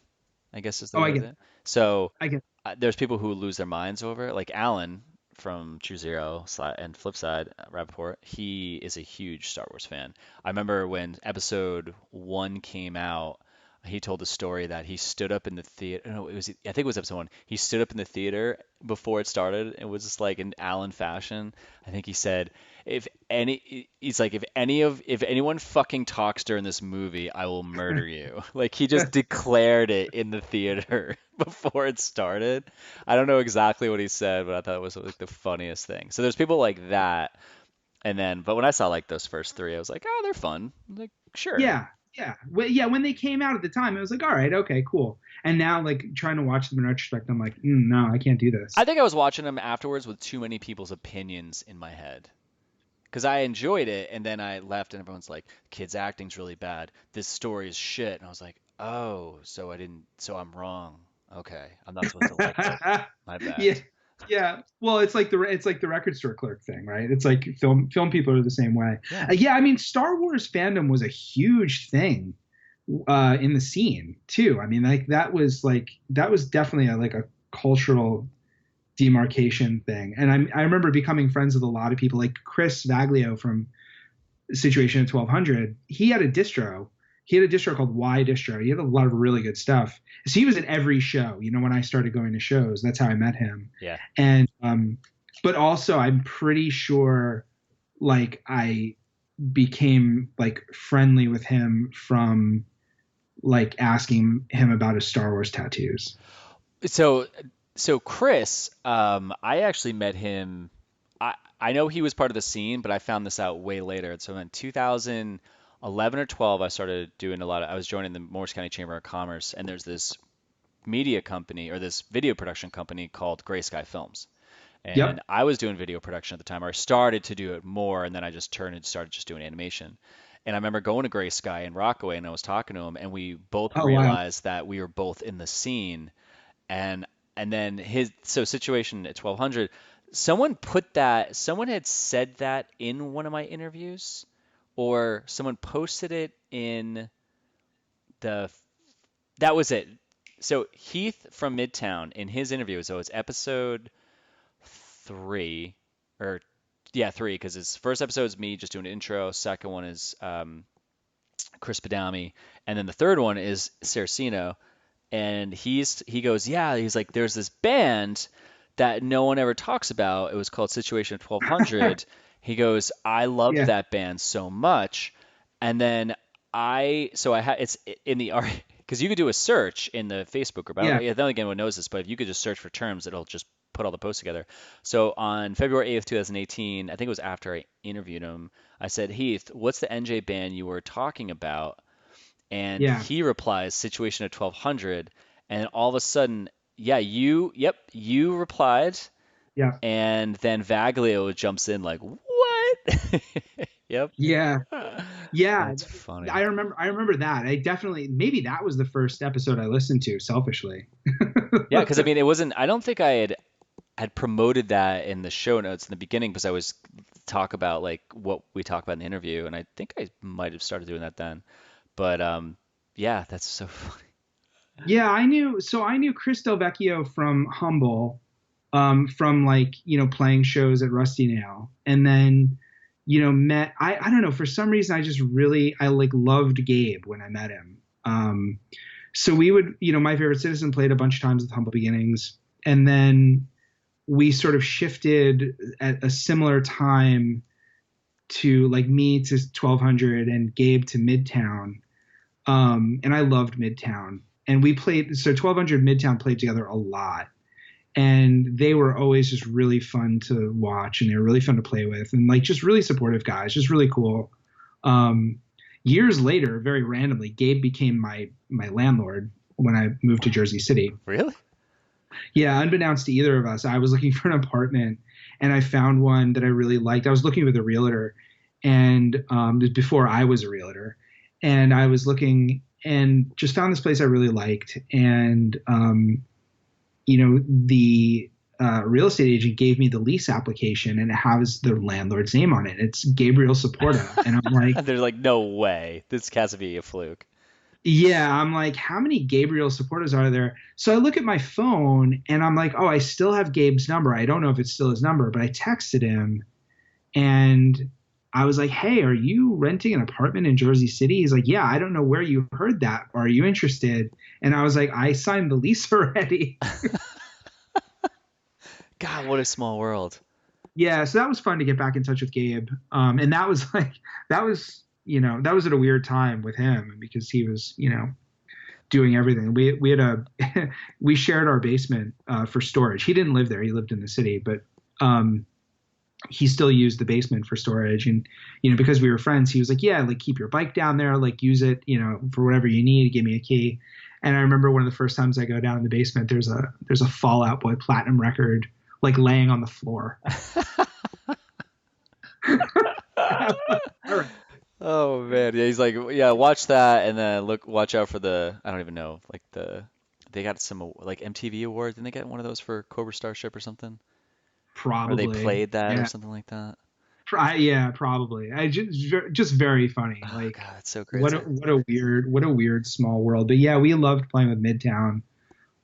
Those guys were super cool. And it's strange because My Favorite Citizen, again, like people remember Citizen, but like we were around not very long. We did not play many shows. We played some great shows. I'm really happy about everything we did. I love the stuff we wrote and played and recorded. But Situation 1200 like did well. Like we were like we would play like every other weekend at Brownies. Like we any time any like big like Midwest like emo band was like playing, like we got to play with Karate and we got to play with Jimmy Eat World and we got to play with Braid. We got to play with all these That's bands wild. and nobody remembers 1200 at all. And it's really weird to me. So when Heath said that in that interview, I was like, oh, that's wild. Like that is accurate. Validation. Yeah. But it's funny because Chris and I mean, I should plug something. I am trying at the moment to finish up masters for a lot of old stuff, the 1200 discography, and because we put out one CD EP and that was it. I think I don't think we wound up on any comps, and then My Favorite Citizen didn't have a whole lot of stuff, so I'm trying to put everything together so I can get it all on Spotify. Yeah, man, you should totally do that. I think do Yeah, that and then some of this. Oh, go on. I'm sorry. no, do that and then let me know and I can share it and like on like my Facebook, like this podcast, like Facebook page and the Instagram and obviously, when if you share that in the North Jersey group, and then I'm sure Joe Polito would share that, so people would be like, "What the fuck?" Oh yeah, for sure. Some of that stuff is out there in like different forms, but I just kind of want it all in one place where it's easy for people to Well, access. I mean, everyone's on Spotify. I mean, the majority of people are on Spotify, Yeah. so it makes Well, sense to do it. now you can get on Spotify without a physical release, which was always like the Oh, I thing. didn't know that. I didn't know Like that was a thing. I actually have some Ellison stuff of all things on Bandcamp. But yeah, I'd like to get all that stuff out there Yeah. because I think Well, I mean, all you gotta do is pay for the hosting, and then that connects yep, with Spotify, and it's on. So, exactly. like with the podcast, like I pay a monthly fee for hosting the audio, and then it just shoots out to YouTube, Spotify, and like every other podcast thing that Libsyn is connected to. So it's easy for me because I don't have to like go into all them individually. So Right. Yeah, it's funny. I just had to learn about all that stuff for work. how how podcasts are distributed. yeah, it was definitely a learning curve. I've been trying to teach people who want to start because they're like, I want to start a podcast. I'm like, sit down for a minute. Let me tell you how this works. Like, let me tell you the whole technical side of it. And they're like, you spend how much time for one episode? I was like, yeah, but Oh, yeah, for sure. it's Like I insane. my audio editing, I like have a little bit of audio editing experience. So, I'm trying to like roughly master all of this old stuff on my own. And it's like, you think like, oh, it's not that many songs. It takes forever. It has taken me forever. Like I now understand, like I remember going to West Side to master stuff, and I mean, back in the 90s, they were mastering like everything that we were listening to. Why don't you just send it off to like like someone who masters now and just see like what they quote you? You might be Yeah. surprised. Yeah, I probably should. I mean, Jesse Cannon, who I was mentioning before, and he does a lot of mastering. He actually used to work at West Side, and he's very good. But yeah, I just, you know, budgets and whatnot. Yeah. The whole. I mean, I'm fortunately still employed at the moment, Yeah. but Well, it's funny as you said that. I'm gonna wrap this up soon, but Sean, he just texted me from Lane Meyer because he has a merch store that's going to be launching. He's going to relaunch it.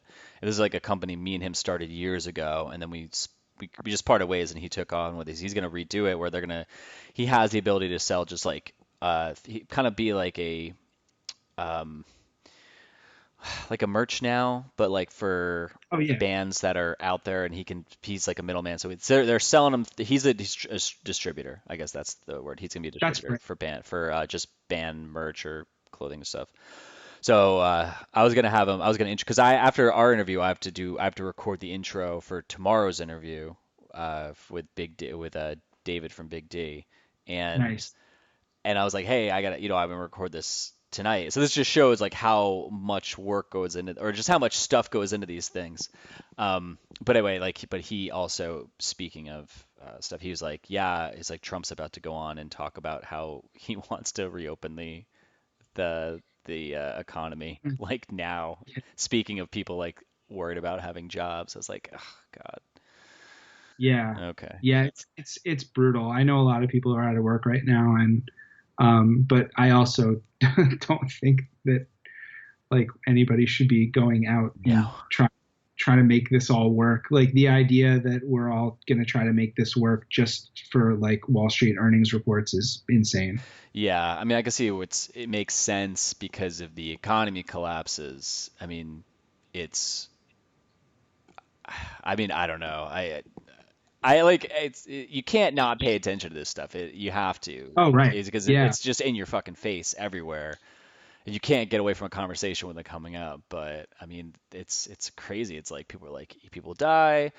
It's like, yes, that is scary, and it's also scary that everyone could be living on the streets. But I mean, I just like me Yeah. stupidly, I'm like, didn't humans create like money? Like, can't we just decide as a whole? I mean, obviously, it doesn't work Well, that way, but it's like, didn't we created this? Can't we just say, hey, everyone, can we just stop this for a second and wait somehow? And like, but like, no one's gonna well, work for free. that's the reality. I mean, like everybody could stop collecting like rent checks. Everybody could stop collecting mortgage payments. Yeah. And like we can just make decisions like that. And it's kind of like I mean, I don't want to get too political about all this, but I feel like it's opened a lot of people's eyes to the fact that a lot of the economy is just bullshit. Yeah. Like there's so much bullshit baked into the cake. This is not the conversation I expected to have on this podcast. Oh, we just make it short. We don't, I don't, we Yeah, will talk for like 2 hours. So right. Like all of a sudden I've turned into like a radical anarchist by the end of this. this punk rock ethics, man. Yeah, it's very strange because like we are like you hear like normal people talking about mutual aid. You hear normal people talking about punk rock shit. Yeah. You know what I mean? Like the sort of collectivism that's like sort of ingrained in the scene is not typical and is fairly radical when you think about it, but it's happening on such a small scale that it's like whatever.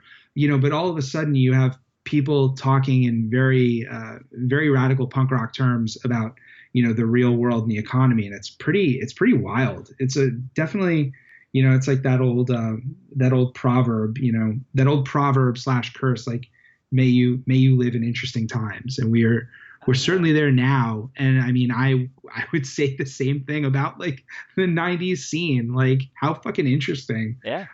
what we all came through, and like what a weird like collective experience that we had, and like what amazing directions we all went after that. Yeah, and it's funny too, like watching everyone post on Facebook because you see very clearly during this whole thing how specific people's views are.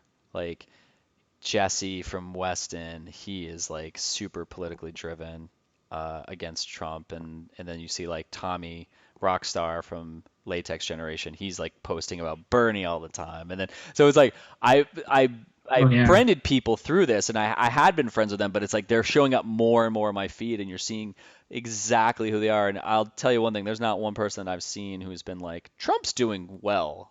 Either that, or it's just not Yeah. showing up in my feed because I'm not clicking on that. But I have been open to when people are on the right. I talk to them and I'm like, just Yeah. tell me. I'm like, because if one side thinks the world's burning and the other one thinks it's fine, and if you're talking to those people who think it's fine and you know them personally and you're like, you seem like you got your head on your shoulders, explain to me your viewpoint. Because I'm like, at the end of the day, I think that people just want to feel good. They want to feel safe, and that's the point. You know, it's like people they get scared, they freak out, and they want everyone sees it a different way. So I'm like, what is it going on? What's happening right now that makes you feel safe? Because I'm like, because I want to feel safe right now, and I kind of can't. So like, what is it that you see? And then they spit something back to me. I'm like, it kind of sounds okay, but I don't know if I want to believe this. It's like, Yeah. so Yeah. so yeah, I'm open to hearing people instead of yelling at everybody because I'm like, that doesn't help. And I have friends who are super left and they're constantly yelling. I'm like, that's not helping either. And you It's not. Yeah. posting It's on not helpful. Facebook is not helping. Just go run for office. And then that's how you can do something.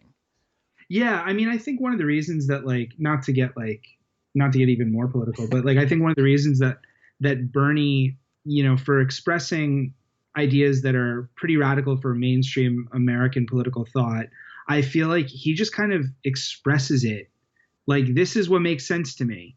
And it's not this super like partisan political like you're wrong because you're a Republican. It's like this is what makes sense. And like, agree with me or don't agree with me.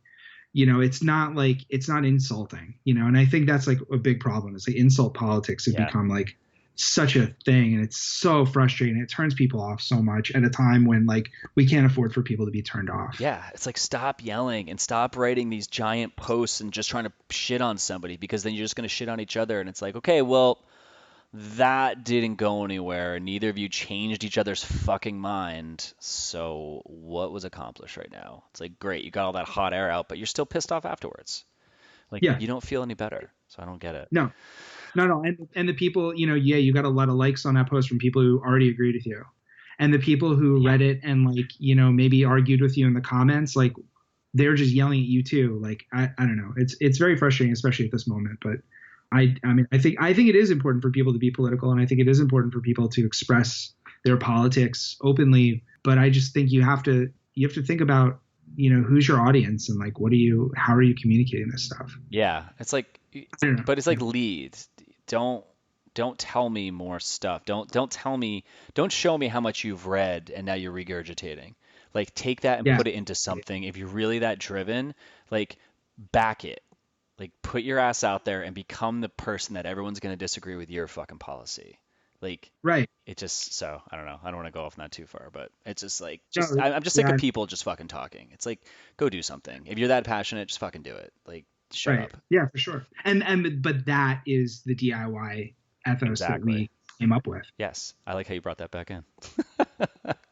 I, Wraps it around.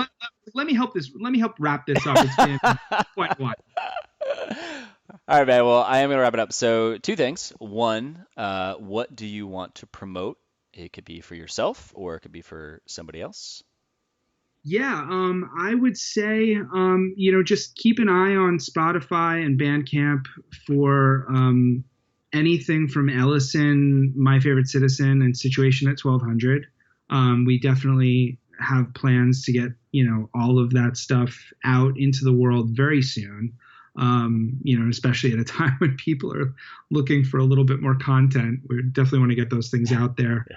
And that's really it. I mean, I'll promote, I will promote Gray Sky Video until Gray Sky Productions until the end of time. Chris Vaglio from Situation 1200, and actually Matt Horitz from My Favorite Citizen works there as well. Really? Yeah, they do great video production work, and for a lot of really high profile clients all over the world, actually. So I would be remiss if I didn't promote Gray Sky. Wait. Matt Horowitz works there? No, Matt Horitz. Matt Horitz. Hold on. Because Yeah, how long has he worked there? for a few years now. Okay, because I guess I haven't been in Jersey in a hot minute, so. No Yeah. shit. That's crazy. That's Their tough. office is also designed in such a way. You're probably there before, Matt. I don't know, but their office is also designed in such a way that you could like meet with Chris or Mark and not Yeah. run into. Well, Chris actually came down to Raleigh last year for a wedding, so we got together and had beers, which was cool. Oh, nice, Yeah, it was awesome nice. seeing him. But all right, man. Last question. What scene ethics do you hold on to this day? Oh man, I mean, definitely. I've already kind of ratted myself out on the political front. So, and I mean, I did work in politics for quite a while, but I definitely think like that spirit of collectivism and watching out for everybody around you. It's like seeing kids like picked up. The little kid who gets stomped in the pit, but then gets immediately picked up and is like cared for. That's like something that I've always taken to heart. Yeah, I used to. Anytime my favorite citizen would be interviewed, I would always close interviews, which now seems so stupid in like 1996 or 1997. But I would always close interviews by saying "Go socialist," and I'm still kind of there. So I've not gone more conservative as I've gotten older. But just watching out for the least among us, and is so important to me. And I definitely feel like the scene really, really brought that in me.